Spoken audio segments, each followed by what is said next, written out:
quartiers à l'est de la ville de Gaza sont également lourdement bombardés aujourd'hui, notamment des immeubles résidentiels, ceux qui n'étaient pas encore abattus. Quant à Khan Younis, plus vers le sud, il est soumis à des bombardements et à des tirs d'artillerie sans cesse aujourd'hui. Le territoire, comme vous le savez, est complètement dévasté. Aujourd'hui, des journalistes internationaux ont pu entrer. S'il vous plaît, vous pouvez vous rapprocher. Venez sur les marches, peut-être, le camion est très gros.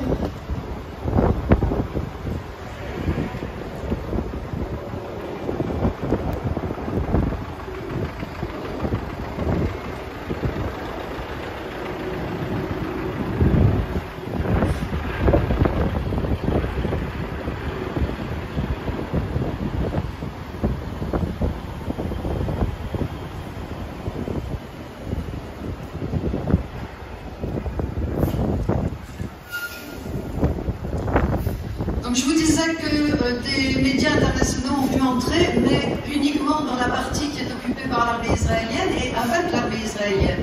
Ce sont des journalistes embarqués avec des soldats, et le journaliste du Figaro notamment a fait un rapport absolument catastrophé de la situation. Il décrit un paysage qui n'existe plus en fait.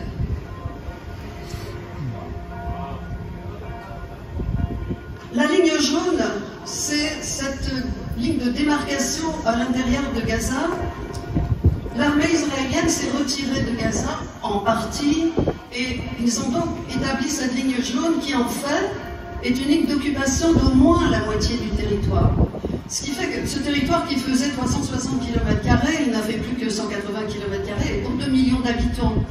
Il y en avait à peu près 2 400 000 avant, on estime qu'il en reste environ 2 millions, pardon. Donc vous imaginez la surpopulation dans des ruines. Pierre Aski, qui est un chroniqueur à France Inter et un spécialiste de la question, dit « Avec le risque que cette nouvelle ligne de séparation ne devienne une frontière durable d'un territoire amputé et ravagé. » Dans le cadre de l'accord de cessez-le-feu, l'aide devait entrer. 3 semaines après l'entrée en vigueur du cessez-le-feu, la population a repris un semblant de vie, mais dans des conditions absolument dramatiques pour la plupart. Si quelques-uns ont réussi à retrouver des pans de leur maison encore debout et remettre un petit peu les choses en état et s'y réinstaller, la plupart vivent dans les ruines, protégés par des couvertures, ou dans les camps de tentes dont je vous parlais. Ils sont dans une situation de promiscuité et de dénuement absolument terrible. Le responsable de l'UNICEF à Gaza, qui était là, se dit totalement horrifié par le niveau de destruction. Et l'hiver arrive. Et l'hiver en Palestine est froid. Et l'hiver en Palestine, notamment à Gaza, il pleut. Et ils vont se retrouver dans des conditions absolument invivables dans ces ruines et sous ces tentes qui ne les protègent pas.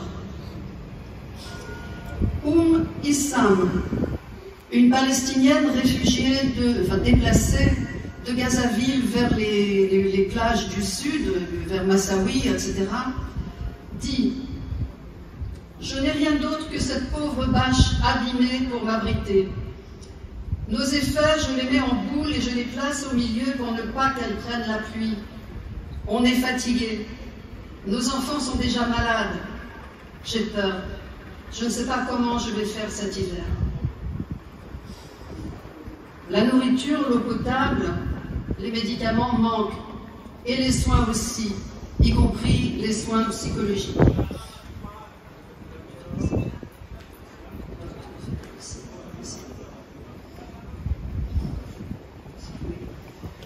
Docteur Fadel Afana à Mediapart.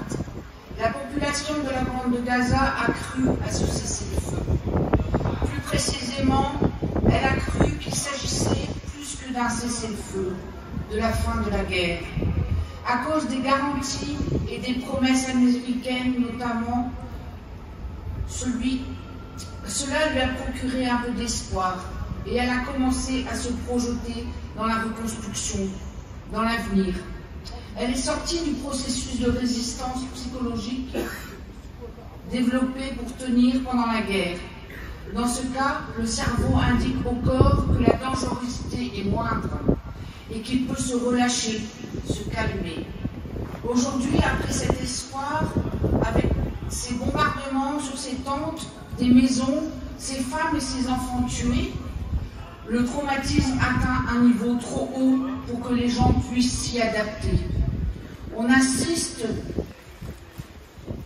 chez les personnes à une désorganisation de la pensée, du processus cognitif, du comportement, à un très fort sentiment d'incertitude. Ça a créé le chaos. Ce traumatisme qui affecte les enfants va grandir avec eux, changer le regard de la société sur le monde, sur la paix, sur soi-même et sur l'autre.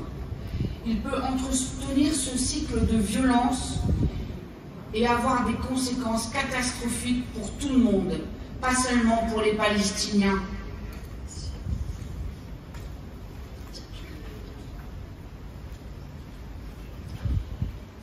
Les ONG et les Nations Unies réclament toujours un meilleur accès à Gaza.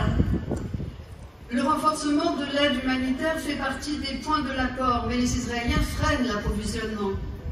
Selon B'Tselem, qui est une association de défense des droits humains israélienne, selon les détails de l'accord, Israël a promis de laisser entrer 600 camions par jour en Gaza. C'est le minimum absolu pour la survie, selon les experts. Et pourtant, pendant les 10 derniers jours, seuls 986 camions ont pu entrer, c'est-à-dire à peu près 90 par jour. Israël poursuit son utilisation illégale et immorale de la famine et l'obstruction de l'aide humanitaire contre des civils. Et sur les 7 points de passage vers Gaza, seuls 2 sont ouverts. Et puis une nouveauté. De nouveaux acteurs pourraient faire leur apparition. Les États-Unis semblent vouloir renforcer la présence à Gaza d'associations caritatives évangéliques. Et on sait à quel point ces gens-là sont des appuis constants d'Israël depuis une éternité. Et ça modifierait le paysage de l'aide humanitaire et les valeurs qu'elle défend, bien sûr. Le président de Médecins du Monde dit « On voit potentiellement, mais cela reste encore flou, se redessiner un paysage humanitaire où il pourrait y avoir, à terme, une majorité d'organisations internationales d'obédience américaine, calées et alignées sur le récit de l'accord de Trump. » La Cour internationale de justice vient de réaffirmer le rôle primordial de l'UNRWA. Vous savez, ce bureau des Nations Unies pour les réfugiés. Et l'UNRWA vient de déclarer que, malgré la pénurie générale et les attaques systématiques par Israël, elle reste et s'engage à rester au cœur de l'aide humanitaire. On en arrive à la phase 2 de l'accord. Et je vais reprendre ce que déclarait Pierre Aski.